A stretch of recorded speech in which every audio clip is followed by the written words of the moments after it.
So in AS2 valuation of inventories, we have studied para 1. This standard does not deals with the following. You know which all following it does not deals. Para 3, what is inventory? First of all, you should know what is inventory. Inventory, wait a minute, I'll little bit zoom in.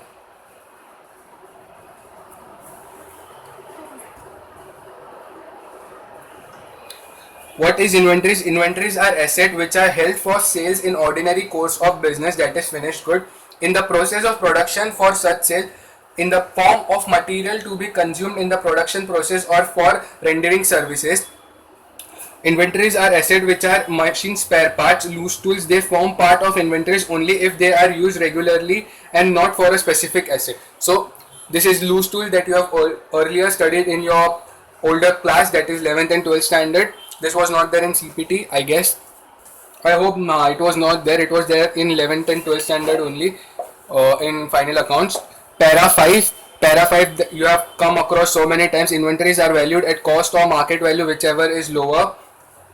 Interest, para 12 says this, para 12, para 13 are related over here. See purchases. Wait, I'll show you.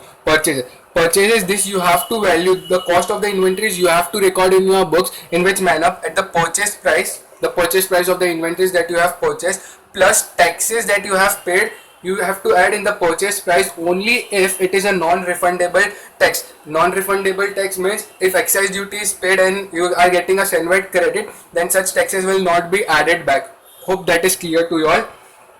And like service tax and you are getting Senvat credit for service tax, it won't be added back.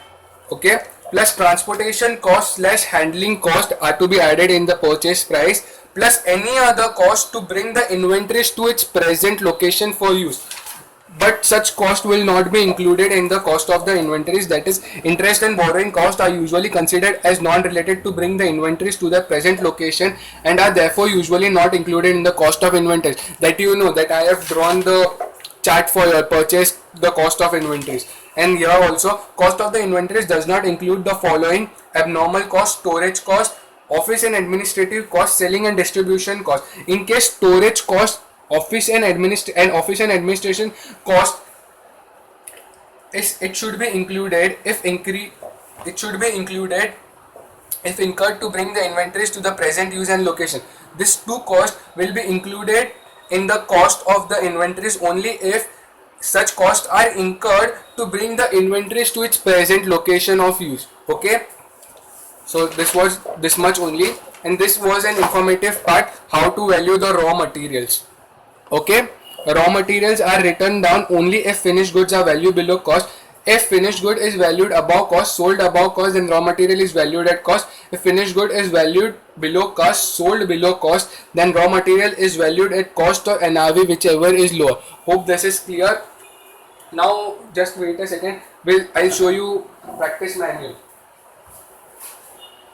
In practice manual, only from here, from para 5 to para 24 questions